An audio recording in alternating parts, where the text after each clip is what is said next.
What's going on, guys? I'm Landon from Shoeware, and today we're putting the newest models from Paul George and Kevin Durant's shoe lines with Nike head to head to see how they compare. So really quick, if this is your first time checking us out, feel free to give this video a like and drop a follow or subscribe wherever you're watching. We would greatly appreciate that. But first, I just want to go ahead and do a quick rundown for the box and the price. So both boxes do have their player logo kind of blown up in the center. It's a pretty simple looking box for both shoes. You can see a little bit of a camo design kind of on that gray PG5 box, but as for pricing, this specific colorway for the KD14s did retail for $160, but the standard price for this year's model is going to be $150, but that's going to be significantly higher than the PG5s, which are going for as low as $110 for retail price. So you kind of have to love the more affordable side of that, but that kind of covers the box price for these. So now let's go ahead and get into the shoes. All right, so before I get into the performance comparison, I do just kind of want to hit on the appearance for each shoe and kind of check that out first. So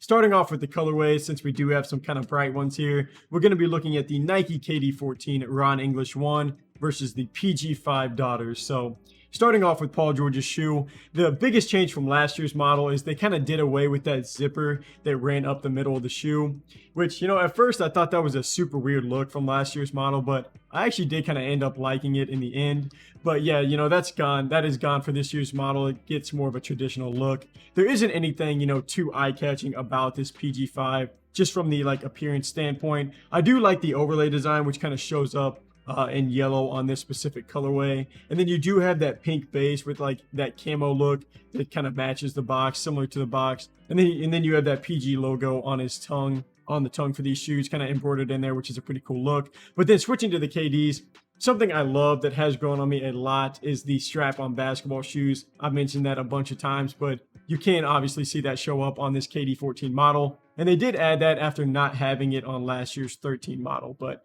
I do think it just kind of gives you some extra flair to a shoe. You can get pretty creative with it. Like Nike actually made this design to kind of resemble the Grim Reaper's blade, since Kevin Durant's nickname is the Slim Reaper. So I did kind of like that added touch. And then of course you have that air zoom bubble unit that kind of shows up on the outside for the midsole on both of those KD14s. So honestly, two pretty clean looking shoes. But now let's go ahead and get into the whole purpose of this video, which is checking out how each of these shoes perform on the court. All right, so now looking at more of the performance and the materials comparison, I'll start off with the cushioning for both of these shoes first. So the KD14 has a full-length Zoom strobel unit, kind of paired with some Cushlon foam in the midsole that gives these a super soft feel to play in. That is definitely one of the strong points for this shoe. And then switching to the PG5, they actually have kind of a similar cushioning setup. You do have that same full-length Zoom strobel unit, but the PG5s, I will say, do have like more of an immediately soft feel compared to the KD14s.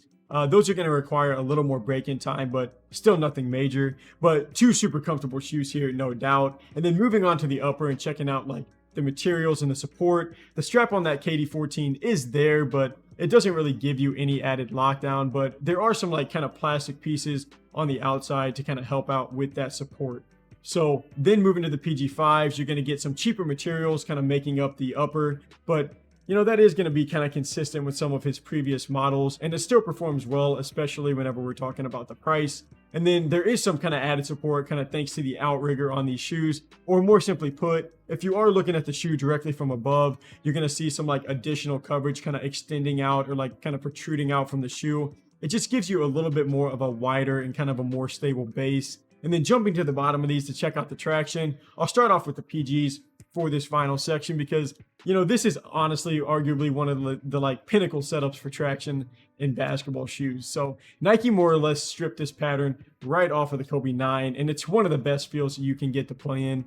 Although the outsole isn't going to be extremely durable, so this is a shoe, this PG5, you may want to avoid playing in it outdoors if that's possible. But, you know, the KD14s, they do excel in this traction area too. Similar to last year's 13 model, these kind of oval pieces that you see down there, those account for like your side to side or like lateral coverage, while the rest of those waves and ridges, that handles most of like the front to back movements. And, you know, I will say these definitely grip the floor nicely.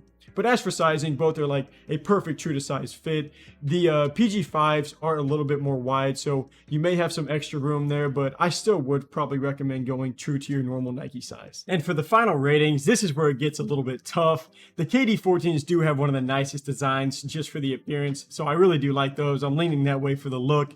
But for cushioning, while both of these shoes are nice, the PG5s just have a super soft feel right from the jump, and I did really like that. And for materials, they did put a little bit better quality into the KDs, which, you know, that's going to be part of why they get the higher retail price. But the support, it's pretty much a dead tie on these. The KDs do have like really solid lateral containment and coverage all around, but so do the PG5s, you know, especially thanks to that outrigger that I just mentioned, kind of giving these shoes a wider base. And then finally for traction, the PGs pretty much just control copy pasted those Kobe 9s, put them right onto the bottom of these shoes, and you know, they work so great on the court. So this is honestly a super tough choice that I'm actually not going to have to make, because these two shoes are going to end in a dead tie for me. I don't really do that often, but these are actually my two favorite signature shoe lines with Nike right now. Just specifically focusing on the newest models and leaving out all the previous ones, because, you know, I do like some other ones better, but the PG5 is just a super great budget shoe for the amount of upside that it gives you for both cushioning and traction. While the KD14s, you know, they're just solid all the way across the board. You know, there really isn't a significant weakness in this shoe at all. But let me know what shoe you guys like better in the comments. Definitely let me know down below. And then just in case you do want a little bit more of an in-depth review on each shoe, we do have individual shoe reviews live for each pair where I do go a little deeper into these models, so feel free to check that out. Alright, so that pretty much wraps up our performance comparison for the KD14 and the Nike PG5. Thank you guys for taking some time to watch. If you're interested in purchasing either of these shoes, definitely check out the links in the description below. And then last, just feel free to leave a comment down below if you like this video, or just let us know any other shoes you want us to check out next. But until next review, I'm Landon from Shoeware. Peace.